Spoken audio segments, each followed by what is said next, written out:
बिस्मिल्लाहिर्रहमानिर्रहीम। अस्सलाम वालेकुम। मुनज़्ज़ा से हम सईद साहब कितने दिन हो गए हैं। समरा ने हमारे साथ बैठ कर ना तो खाना खाया है और ना ही कोई बात की है। मिसेस सईद ने अफसोदगी से शौहर की जानिब देखते हुए कहा। सईद साहब ने काफ़ी कप मेज़ पर रखते हुए पुरसोच नज़रों से बीवी की तरफ देखा और उठकर उनके बराबर आकर बैठ गए। रेहाना, उसको कुछ वक्त दो। वो बहुत बड़े शौक से गुज़री है। 3 साल की मंगनी का यूं अचानक ख़त्म हो जाना मामूली बात नहीं है। बस तुम हिम्मत रखो और उसको भी हिम्मत दिलाओ। इंशाअल्लाह सब ठीक हो जाएगा। वो मतानत से बोले। रेहाना ने एक लंबी सर्द आह भरी। आप ठीक कह रहे हैं, मगर मुझसे बेटी का दुख बर्दाश्त नहीं होता। और फिर वो बात भी तो नहीं कर रही। बात भी करेगी, वो बात भी करेगी, लेकिन अभी वो जैसे है वैसे ही रहने दो। सईद साहब ने बीवी के कंधे पर नरमी से हाथ रखते हुए कहा। समरा रेहाना और सईद की इकलौती बेटी थी और हद से ज़्यादा लाडली। प्रोफेशन के एतबार से बैंकर थी। 3 साल कबल उसकी मंगनी उसकी पसंद से उसके कोलीग फैसल के साथ तय पाई थी। दोनों ख़ानदान खुश थे।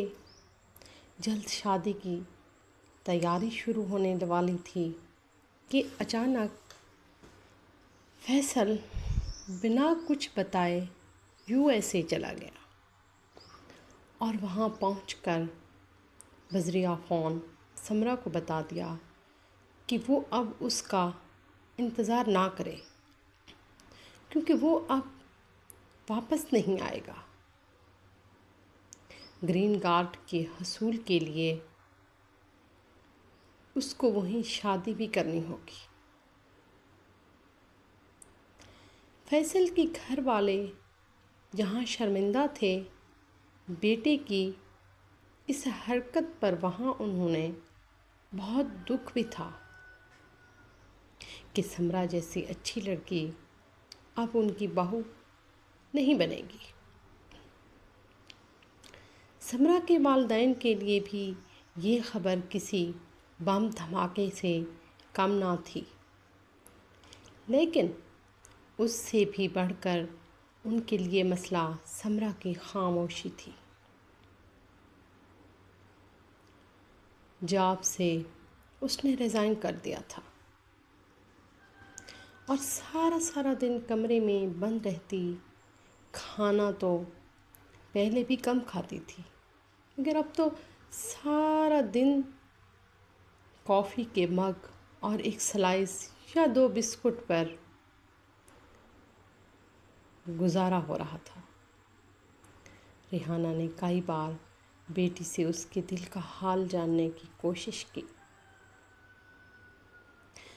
मगर वो किसी भी मौजू पर माँ से बात करने को तैयार ही ना थी।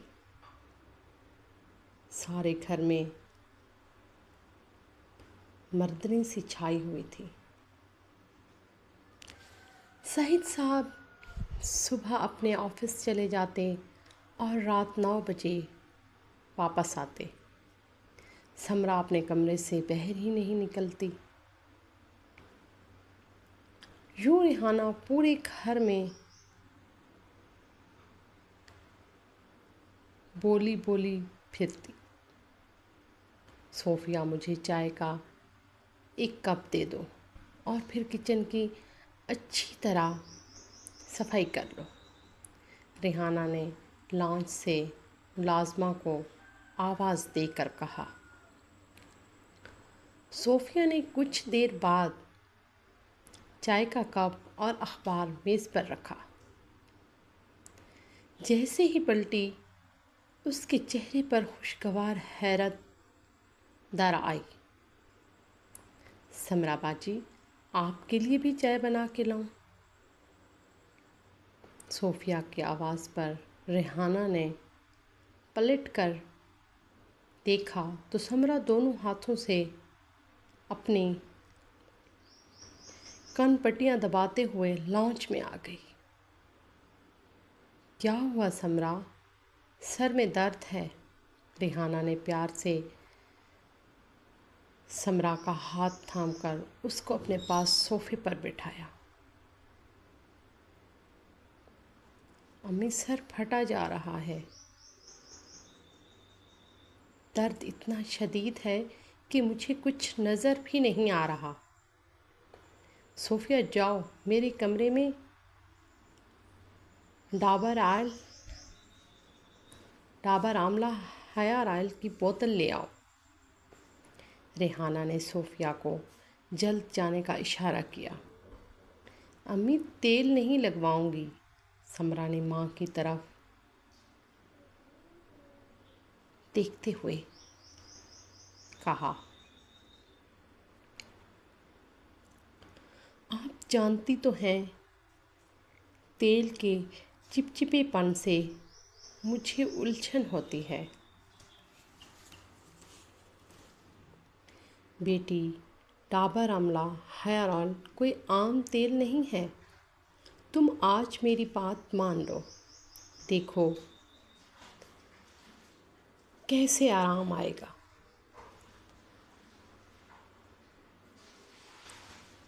इतनी देर में Sophia Dabur Amla hair oil की बोतल ले आई।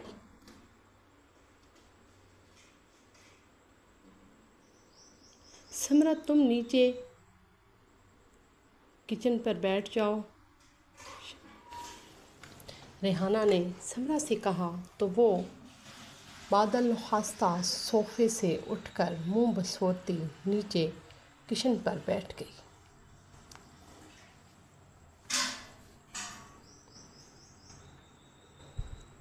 रेहाना ने डाबर आमला हेयर ऑयल की बोतल को अपनी हथेली पर उल्टाया और समरा के सर पर लगाना शुरू कर दिया। अम्मी, ये खुशबू किस चीज़ की है? समरा ने आंखें बंद किए किए माँ से पूछा। बच्चे, ये डाबर आमला हेयर ऑयल की खुशबू है। देखना, तुम्हारी आधी तकलीफ़ तो इस खुशबू से ख़त्म हो जाएगी। वो मुस्कुराई। समरा के बाल बिल्कुल खुश्क और रूखे हो रहे थे और बुरी तरह उलझ रहे थे। रेहाना अब समरा के सर पर बाकायदा चंपी कर रही थीं और वो महसूस कर रही थीं कि समरा के तने हुए तासुरात अब ढीले पड़ते जा रहे हैं। तुम्हें पता है समरा, अम्मा भी हमेशा डाबर आमला हेयर ऑयल ही हम बहनों के सर पर लगाया करती थी। जैसे तुम्हें उसकी खुशबू अच्छी लगी, मुझे भी ये खुशबू बेहद पसंद थी। आखिर अम्मा की भी तो याद दिलाती है। रेहाना ने बेटी के बालों की नोकों पर प्यार से ऑयल लगाते हुए कहा। समरा ने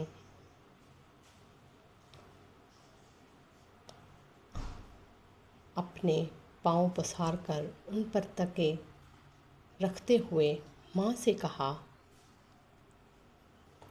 अम्मी, सोफिया से कहें मुझे कॉफ़ी बना दे। समरा की आवाज़ सुनकर सोफिया किसी जिन की तरह हाजिर हो गई। जी बाजी, अभी लाई, कहती वो किचन में घुस गई।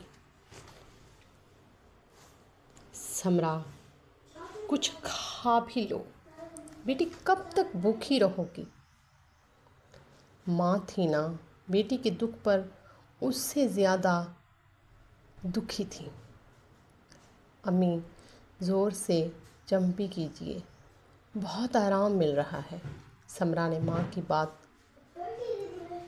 सुनी अनसुनी करके कहा, तुम्हें पता है समरा, तुम्हारे अब्बू से शादी पहले मेरी बात मेरे ताया ज़ाद से तय थी।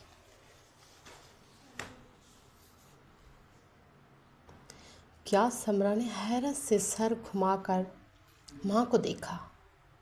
हाँ बेटे, 6 साल हमारी बात पक्की रही, फिर उन्होंने अपनी पड़ोसन से इश्क हो गया और तुम्हारे नाना ने मेरी मंगनी तोड़कर तुम्हारे अब्बू से निकाह करा दिया। कुछ दिन मैं अफसुदा रही, फिर अम्मा के समझाने पर अक्ल में बात आ गई कि जो आपका था ही नहीं उसके लिए क्या रोना। उस ज़माने में मेरे भी सर पे बहुत दर्द रहता था, आंखें जलती रहती थी। तुम्हारी नानी रोज़ मेरे सर पर डाबर आंवला हेयर ऑयल लगाती थी। मैं तो इतनी अच्छी चंपी करती नहीं जो वो करती थी। बस सर दर्द भी भाग गया और फिर कभी नहीं हुआ। रिहाना खुलकर मुस्कुराई। अम्मी अब्बू ने कभी आपसे ऐसी कोई बात नहीं की जिससे आपके सर में दर्द हो। समरा ने हंसकर माँ को देखा और बेटी को कितने दिनों बाद यूं खुलकर हंसता देखकर रेहाना की आंखें नम हो गईं। मेरी जान, ये बताओ घर में डाबर आंवला हेयर ऑयल की चंपी ज़्यादा कौन करवाता था? अब्बू। समरा ने मुस्कुराती निगाहों से माँ को देखा और दोनों माँ बेटी खिलखिलाकर हंस पड़ी। अम्मी, सर दर्द बिल्कुल ख़त्म हो गया। आप मेरे लिए अच्छा सा नाश्ता बनवाएं, आज मैं पेट भर कर खाऊंगी। और रेहाना ने प्यार से समरा के सर पर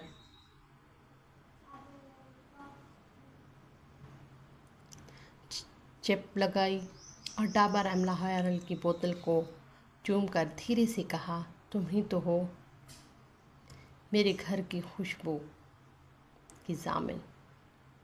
हमारे चैनल को सब्सक्राइब करना बिल्कुल ना भूलिएगा और कमेंट में भी बताइएगा कि आपको हमारी वीडियो कैसी लगती है। शुक्रिया।